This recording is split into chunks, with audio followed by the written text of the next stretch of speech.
Hey everyone, and welcome back for another deep dive with us. Yeah. Today we're going to be tackling something pretty interesting, the story of Toyota in Africa. Oh, yeah. And we're going way beyond just like reliable cars. Yeah. This is about power conflict and how a car company became like really deeply woven into an entire continent.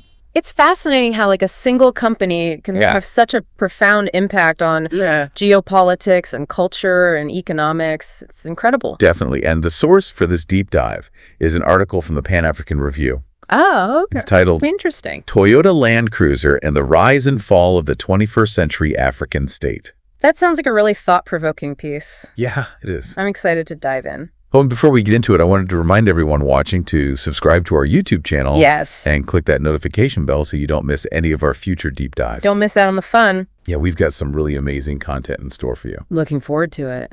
Oh, back to Toyota. Okay. So, you know, when you think of Africa, you might picture like those classic Land Rovers bouncing through the savannah. Right. Classic imagery. Yeah. But trust me. Yeah. The story goes way deeper than that. I bet. It's never as simple as it seems. Right. Yeah. Well, you know, it's interesting because those Land Rovers, and even to some extent Peugeots, they were practically synonymous with the colonial era in Africa. Right. You know, they were the vehicles of choice for everybody, from, you know, government officials to explorers. Yeah. And they really represented a certain power dynamic. Yeah, it's like the car itself almost became like a symbol of colonial influence. Absolutely. It's like a tangible representation of that whole era. Yeah, for sure. But as the article highlights, you know, there was a major shift brewing in the late 20th century. Oh, really? Yeah, so the Liberation Wars, coupled with the Cold War, and like a growing disillusionment with Western powers. Yeah. All of that led to what the author calls an eastward ideological shift. So we're talking about a pretty fundamental change in the way African nations were viewing themselves and their place in the world. Yeah, exactly. So we're talking about like a wave of African nations rejecting those colonial ties and embracing new ideologies, often aligning themselves with like socialist or communist movements. Right. So a realignment of global allegiances. In a sense. Yeah. And this shift had a ripple effect on everything, even down to the choice of vehicles. Wow. So even something as seemingly mundane as cars could be swept up in these larger geopolitical currents. Yeah, it's fascinating, right? Absolutely. So it's like, as these countries were seeking to distance themselves from their colonial past, they also started looking for alternatives to the vehicles that symbolized that era. Yeah, it's like saying out with the old and in with the new, even when it comes to cars. Wow. And that's where Toyota enters the scene. So they were ready to fill that void. Yeah, but it wasn't just about ideology either. Okay. Remember, this was also the time of the 1970s oil crisis. Oh, right. And Africa was hit hard. Yeah. Fuel prices just skyrocketed. Of course. And these countries needed vehicles that were not just durable, but also fuel efficient and affordable to maintain. So practicality became paramount in those circumstances. Exactly. Yeah. So Toyota, with its reputation for, you know, reliability and fuel efficiency, makes sense. Kind of stepped in at the perfect moment. It's like they were in the right place at the right time with the right product. Yeah, talk about being in the right place at the right time. Absolutely. So the Toyota Hilux and Land Cruiser, known for their ruggedness and ability to handle tough terrain, became like the go-to vehicles for a continent facing both political and economic upheaval. So they were meeting a very real need. Yeah, exactly. In a very turbulent time. Okay, so we've got Toyota capitalizing on this like eastward shift and offering this practical solution during a time of crisis.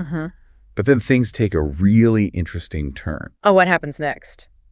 The article dives into this conflict, nicknamed the Great Toyota War. The Great Toyota War. Yeah. That's quite a name. I know. Just the name alone is captivating. It sounds almost comical. Yeah. But I'm sure it was anything but. Yeah, it was anything but.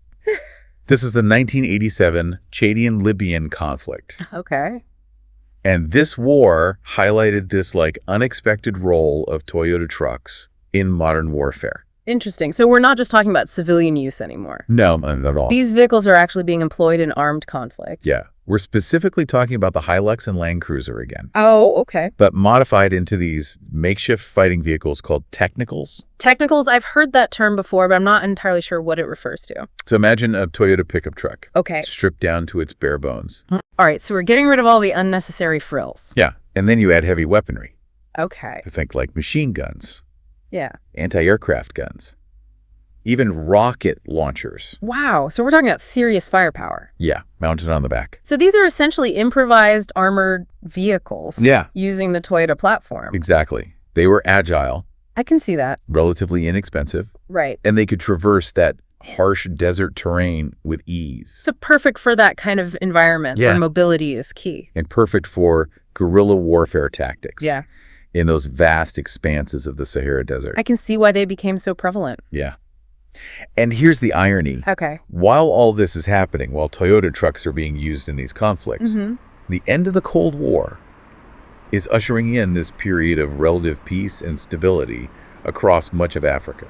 So you have this kind of juxtaposition of Toyota being associated with both conflict and peace at the same time. Welcome back to our deep dive into the complex relationship between Toyota and Africa. So we've seen how Toyota's rise really coincided with these major political and economic shifts, even playing a role in armed conflict. Uh-huh. But I'm kind of curious, like, what about the cultural side of things? Oh, yeah. What's the popularity of Toyota? Right, yeah. Especially the Land Cruiser. Yeah. Tell us about African society. That's where things get really interesting. Okay. Because in many African cultures, a car isn't just like a means of transportation. It's a powerful status symbol. Oh, God. It represents success, influence, social standing. So it's not just about like getting from point A to point B. It's about making a statement. Exactly. It's about projecting an image to the world. Yeah. And the Land Cruiser, with its size, its ruggedness, its reputation for reliability, it became the ultimate symbol of like having made it. Oh, wow. You know, the article mentions this almost absurd anecdote about South Sudan, where like these newly rich generals were parking their $125,000 Land Cruisers outside their mud huts. Wow, that's a striking image. Yeah. Talk about like a clash of old and new tradition and modernity. Yeah, it's a fascinating paradox. It seems like owning a Land Cruiser became a way of like navigating that complex social landscape. Absolutely. It's about sort of reconciling those different worlds and projecting an image of power and prestige in a rapidly changing society. And this phenomenon isn't just limited to the elite either. No, not at all. The article mentions how there's often this like frenzy of Toyota purchases. Really? Especially Land Cruisers after parliamentary elections. Interesting. So it's become tied to the political sphere as well. So you're saying that getting elected is almost synonymous with getting a new Land Cruiser? In some cases, it seems that way. Wow, that's fascinating. Yeah. What does that tell us about the political landscape? Well, it highlights the role of patronage and material symbols in African politics. These vehicles become kind of perks of office. Yeah.